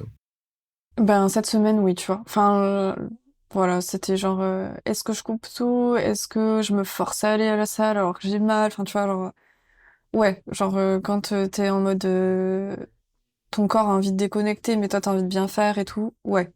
Après, quand je suis dans ma routine et que tout va bien, ça va, tu vois. Ouais. C'est quoi ton rapport avec la relation de coaching? Est-ce que t'aimes bien, on te balance les trucs et t'appliques bêtement? Est-ce que t'es plutôt du genre à essayer de comprendre tous les pourquoi tel exercice, pourquoi telle répétition, pourquoi telle charge, pourquoi on progresse comme ça, pourquoi est-ce qu'on fait des pas, pourquoi est-ce que je pèse ma nourriture comme ça? Ou un équilibre entre les deux? Comment tu vois ta relation avec ton coach? Alors j'ai 100% confiance en toi, genre je vais faire tout ce que tu vas me dire de faire. Par contre, j'ai vraiment besoin de comprendre, ouais. Genre c'est pas que je remets en cause ce que tu me dis, c'est juste pour assimiler et en fait ça me permet aussi de mieux faire de manière plus consciente et tout ce que tu me demandes. Mais sinon, ouais, j'ai confiance en toi de ouf. Tu pourrais même me dire de la merde, je pense que ce sera moins de la merde que ce que j'aurais fait moi, tu vois, donc je m'en fous. Ouais. Euh, du coup, je trouve que c'est une bonne approche. Un coaching qui marche bien, c'est un coaching où il y a une bonne relation de confiance, mais où il y a beaucoup d'esprit critique quand même, quoi. Moi, je suis qu'un humain. Je suis influencé par mon cadre, la façon dont j'ai grandi, les choses que j'ai appris, mes sources d'informations à moi. Même si j'essaye au maximum de m'inspirer des consensus scientifiques et de mon expertise, des retours d'expérience que j'ai pu avoir, je peux quand même faire des erreurs. Du coup, c'est bien d'essayer de comprendre. Je pense que ça autonomise les gens et plus les coachés ont une autonomie sur comment comment les choses se passent, pourquoi est-ce que tel processus va donner tel résultat, plus c'est facile en fait justement d'y adhérer, d'y faire confiance et du coup d'avoir des résultats. Du coup, je pense que tu as une approche assez cool pour ça. Ouais. Après, je t'ai choisi justement parce que t'as ce rapport-là à la science. Enfin, tu vois, genre, t'es quand même carré, quoi. Ça me fait penser, il y a une période où on a beaucoup discuté de la gestion des douleurs. Et moi, je me souviens qu'à l'époque, je me disais, peut-être que je suis un peu trop frontal sur... peut-être que j'amène les trucs avec un peu trop de... j'étais pas certain de comment te rendre confortable avec les trucs que je savais. En gros, il y a eu une période, c'était il y a quand même quelques mois de ça, t'avais vraiment pas mal de résistance sur comment gérer tes douleurs, comment approcher les entraînements avec des douleurs et tout ça. Et il me semble avoir pas mal insisté pour essayer de dédramatiser le truc, pour dire, c'est pas des douleurs si incapacitantes que ça. Je pense que si tu as confiance en toi, que tu continues de t'entraîner, voilà, de juste manager un petit peu le rythme d'entraînement, les charges et tout ça, ça va disparaître tout seul. Et ouais, il y a une petite période comme ça où il me semble que j'ai essayé de faire évoluer tes croyances sur comment fonctionne la douleur et le corps et tout ça. Comment ça s'est passé pour toi? Qu'est-ce que t'as pensé de ce moment-là? Est-ce que tu vois de quoi je parle? Ouais, ouais, totalement. Oui, je sais parce que, genre, enfin, ça a changé ma vision, en fait. Quand t'as vécu 31 ans, avec une vision de la maladie, de la douleur et tout, et qu'on vient un peu, genre, mettre un coup de pied là-dedans et te faire changer Ok, de vision, donc c'est tu trouves que particulier. j'ai mis un coup de pied là-dedans déjà? Ah oui, oui, totalement. Mais je vais t'expliquer pourquoi. Oui. Bon, alors déjà, les douleurs que j'ai eues, franchement, elles étaient horribles. À ce moment-là, genre, je me réveillais la nuit à 3 heures du mat. Genre, si je bougeais d'un centimètre, je hurlais de douleur, quoi. C'était horrible, tellement j'étais bloquée du dos. Mais en fait, je sais pas, j'ai tout... comment dire? Dans ma vie, on m'a plutôt dit qu'il fallait, genre, immobiliser, se reposer. Euh, Quand j'étais petite, j'aimais pas trop l'école et du coup, j'étais capable de tomber malade vraiment, genre moi-même seule pour éviter l'école. Parce que ma mère était très permissive là-dessus, donc dès qu'elle voyait qu'on n'allait pas bien avec ma sœur, elle nous laissait tranquille, quoi. Donc j'avais un peu ce rapport-là à la douleur, à la maladie, un petit peu genre dramatique, tu vois. Hmm. Et du coup, ouais, quand tu m'as envoyé tes sources et tout autour de la douleur, j'étais en mode ah ouais, quand même, enfin, c'est tout le contraire de ce que j'ai appris jusqu'ici, quoi. Et en vrai, je te remercie parce que, effectivement, genre, je le vis avec moins d'intensité. Maintenant que tu m'en as parlé, j'ai pas les mêmes stratégies non plus pour en sortir. Enfin, je suis toujours pas sûre du fait que, quand une douleur est présente, il faut continuer à faire des efforts et tout. J'en suis pas sûre, tu vois, mais je teste de ce côté-là plus que ce que j'ai fait jusqu'ici, quoi, juste pour voir un petit peu, tu vois. Genre cette douleur que j'ai en bas du dos, qui est liée du coup à une pression mécanique, on va dire, pendant mes exercices. Le fait qu'elle revienne parfois, je sais pas trop comment l'interpréter, tu vois. Hmm. Toujours. Mais bon, jusqu'ici, le repos, ça donnait pas forcément grand-chose. Ce qui marchait mieux, c'était justement de marcher, d'être en mouvement. Après, voilà, je sais jamais trop quoi faire de ces douleurs un petit peu récurrentes, quoi. Ouais. Mm. Ouais, du coup, la gestion des douleurs, c'est quand même un phénomène vraiment très complexe. Euh, Dans la plupart des cas, c'est vraiment très très difficile d'isoler des causes bien spécifiques de ce qui cause les douleurs.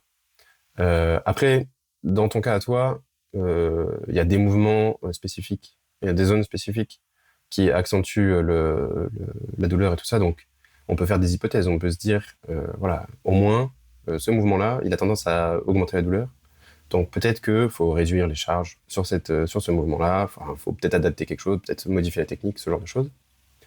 Mais de manière générale, plus on a une approche comment dire, positive et enthousiaste de la solidité de son corps, des capacités à endurer les trucs et tout ça, plus il va y avoir comment dire, des pistes d'amélioration concrètes sur le long terme, quoi.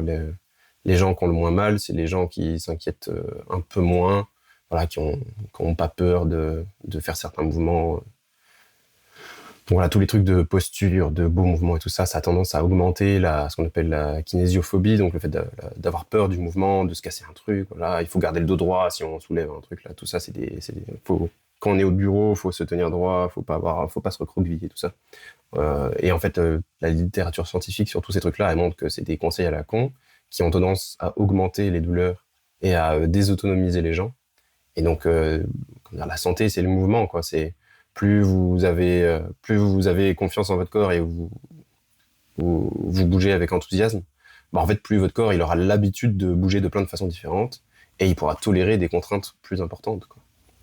Donc, voilà, ce qui compte, c'est voilà, pareil quand on est au bureau, ce qui compte, c'est de changer de position régulièrement. Dès qu'on en a marre d'être dans une position, on modifie. Mais il n'y a pas de bonne posture, il n'y a pas de bonne position.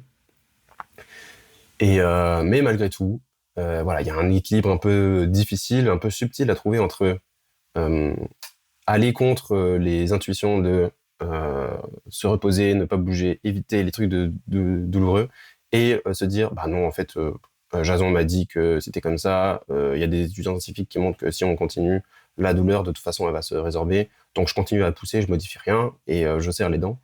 Voilà, il y a une espèce d'équilibre entre ces deux façons de faire à trouver. Faut réussir à écouter son corps et se dire, bah là en ce moment, à chaque fois que je vais faire cet exercice avec cette charge-là, ça augmente de plus en plus continuellement mes douleurs. Donc peut-être qu'il y a vraiment quelque chose à faire, quoi. Peut-être qu'il y a vraiment une modification à apporter sur ma façon de m'entraîner, sur le mouvement que je fais. Voilà, à discuter avec un coach. Et puis si jamais on trouve pas la solution avec son coach, ça peut être intéressant d'avoir un autre avis d'un autre professionnel. Donc avec un médecin, un kiné, j'en sais rien. Et je dirais même que les meilleurs systèmes de santé, c'est les systèmes de santé pluridisciplinaires, donc où le coach, le kiné, le médecin discutent ensemble, voilà, ont chacun un rapport différent avec la personne et peuvent se coordonner sur leurs approches, sur les pistes diagnostiques, etc. Mais bon, bref, là on rentre dans des détails un peu. Mais en tout cas, ouais, je trouve ça vachement impressionnant, ton ouverture d'esprit, à quel point t'as changé ton approche, t'as été réceptive aux arguments et aux conseils, tout ça. Euh, donc ouais, c'est chouette. Bah, c'était, comment dire, c'était bénéfique pour moi, quoi, Mm. d'avoir cette croyance plus que celle que j'avais. Et, euh, et ouais, pour ces mouvements qui me causent un peu du tort là où ça devrait pas, peut-être aussi que ça vient du fait que j'ai jamais fait de sport auparavant. Et tu vois, genre, j'ai peut-être des zones un peu fragiles chez moi pour l'instant qui se renforceront avec le temps. Genre mes cuisses elles soulèvent, mais genre mon dos des fois il dit non, tu vois. Enfin je sais Mm. pas, en vrai c'est compliqué comme question. C'est pas évident quoi. Ouais, ouais, c'est vraiment pareil, comment dire, l'exécution technique de certains mouvements, l'optimisation et tout ça, c'est un sujet très riche et dans lequel on peut aller très loin. Bon, on va pas le faire là aujourd'hui, mais ouais, il y aurait plein de choses à raconter en plus, quoi. T'écoutes quoi Est-ce que t'écoutes des trucs à la salle? Est-ce que t'écoutes de la musique ou des podcasts? Ouais, pas mal de musique. Mhm. Qu'est-ce que t'écoutes? Principalement du métal, genre du métal moderne. Genre Novelist, Sleep Token, enfin des trucs un peu mélodiques Mhm. et un peu énergiques, tu vois, pour me réveiller. Ouais. Voilà, ça m'arrive d'écouter des podcasts aussi, mais j'écoute beaucoup de podcasts, mais pas forcément quand je fais du sport. Est-ce que t'as des chansons spécifiques pour les moments où tu sais que ça va être vraiment très difficile et t'as besoin d'une motivation supplémentaire? Tu dis, bon, là, pour cette série, je mets cette chanson. Ouais, genre je suis un peu monomaniaque sur les bords. Ouais, ouais, des fois. Ouais, j'ai des chansons où je sais que je vais être à l'aise, tu vois. C'est quoi? On veut les titres. Euh... Bah, chez Novelist, franchement, j'écoute beaucoup ça en ce moment. Il y a genre Coda, Say My Name. J'écoutais pas mal de Brutus à un moment donné. Je sais pas si tu vois ce que c'est. Ouais. Je sais pas, ils ont des chansons aussi qui sont trop genre good vibe, je trouve. Enfin, c'est à la fois un peu mélancolique et je sais pas, ça donne de l'énergie. On veut un titre. Mais ouais, j'écoutais beaucoup leur album, leur dernier album, je crois que c'est Unison, je sais pas comment ça se dit, en boucle, quoi. Ah ouais, récemment, je me suis remise à écouter beaucoup de Gojira parce que c'est genre mon groupe de cœur, mais ça faisait des années que je l'avais un peu mis de côté. Hmm. Et ouais, il y a des morceaux de fou, genre Love, A Sight to Behold, enfin ce genre de trucs. Voilà, hein. C'est pas mal. Tu On t'entraînes? a les mêmes rêves ou quoi? Ouais. Ah bah, pour Sleep Token, ouais. Hmm. Mais quoique, en ce moment, j'écoute un peu moins parce que quand même, Sleep Token, ça a vraiment un gros impact émotionnel sur moi. Et Ah, j'avoue que la salle, c'est pas le meilleur endroit. Il y a quelques morceaux que je mets avant des gros lifts. Mais j'écoute plus trop tous les albums. Mais quand Even in Arcadia est sorti, je l'écoutais en boucle pour aller à la salle. Mais maintenant, en fait, j'ai envie de pleurer un morceau sur deux, donc je le mets moins. bête. J'ai une playlist vraiment spécifique pour la plupart de mes entraînements. Mais maintenant, ça fait quelques temps aussi que j'écoute vraiment beaucoup de podcasts. Donc, en fait, de manière générale, j'écoute beaucoup de podcasts. Et quand je vais à la salle, j'en écoute souvent, quoi. J'ai pas besoin forcément d'avoir des musiques énergiques et tout ça. À part pour les jours où je suis assez fatigué et que la séance est un peu dure, là, bah, je mets pas de podcast parce que du coup, pendant que je fais les lifts, j'entends plus ce que les gens racontent et j'absorbe plus le contenu. Mais assez souvent, ouais, je mets des podcasts. Euh, Sinon, j'écoute beaucoup de metalcore, moi, surtout, à la salle. Donc, ça va être des trucs genre Bad Omens, Poppy, euh, Why She Sleeps, Bring Me the Horizon, voilà, des trucs comme ça. Pareil, assez mélodique, mais avec des gros breakdowns, du scream et tout. Ok, Tu t'entraînes toujours toute seule? ouais, Tu t'es jamais entraîné avec... si t'avais dit que t'avais commencé avec tes partenaires de l'époque, ouais, mais mais dernièrement, genre depuis qu'on bosse ensemble, t'as quasiment jamais fait de séance avec quelqu'un d'autre. non, non, un peu avec mon ex que je croise des fois encore à la salle et du coup, vite fait, on partage la presse, tu vois. Ah ouais. Mais non, non, je préfère m'entraîner seule en vrai. Genre, je suis plus concentrée. Enfin, en plus, ouais, je souffre quoi, donc j'ai pas envie de souffrir à côté de quelqu'un. Enfin, dans la flemme quoi. Justement, tu pourrais partager ta souffrance. Ah non, c'est nul. Enfin, si, toi, tu fais tes séances avec Léa. Ouais, et encore, Non, moi, en général, on est à des endroits différents. Des fois, on tourne ensemble sur un D'accord. truc, mais c'est très rare. Ouais, ouais, ok. Mais non, moi, je préfère être seule, ouais. Et tu tournes un peu avec les gens sur les machines ou quand une machine est occupée, tu dis ah c'est bon, je vais faire autre chose.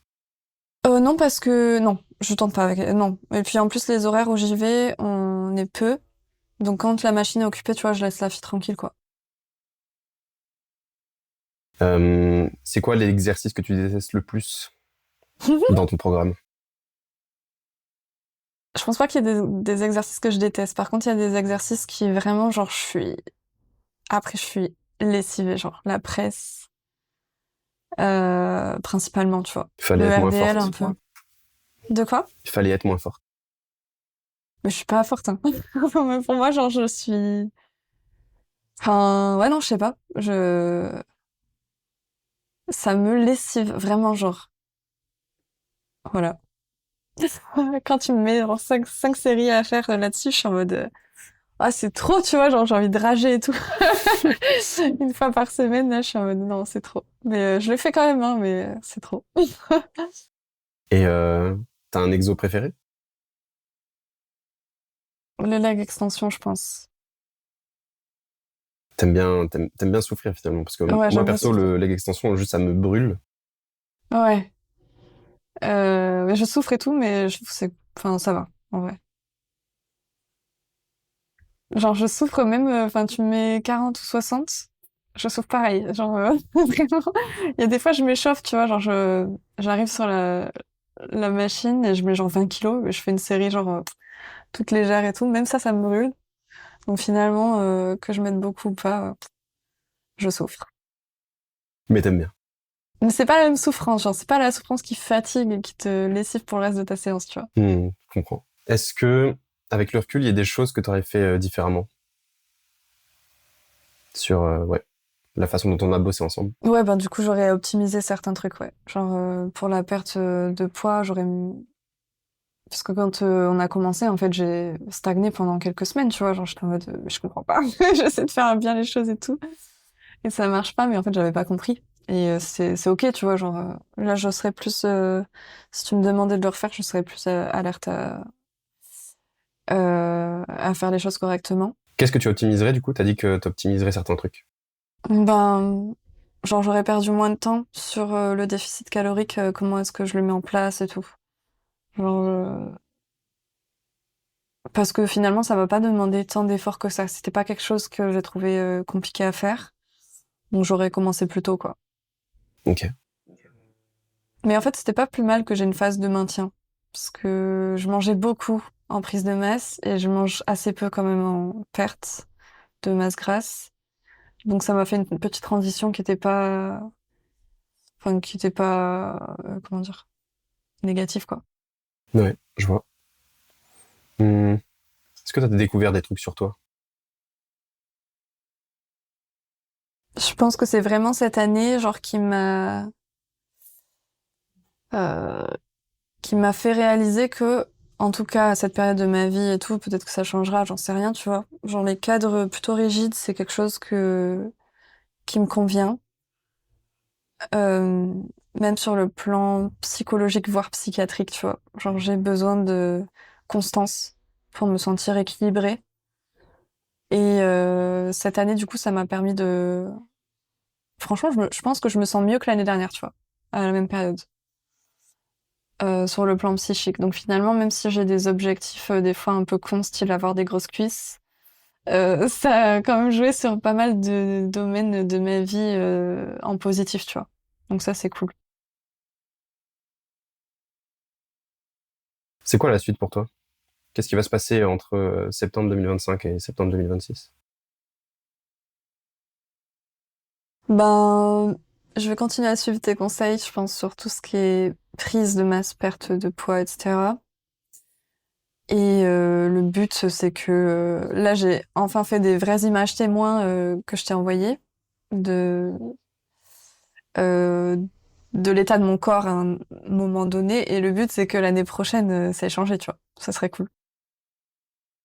Et niveau perso, pro, Comme je te disais, genre, on va sortir un deuxième album avec Sangam, donc ça va me demander pas mal de ressources.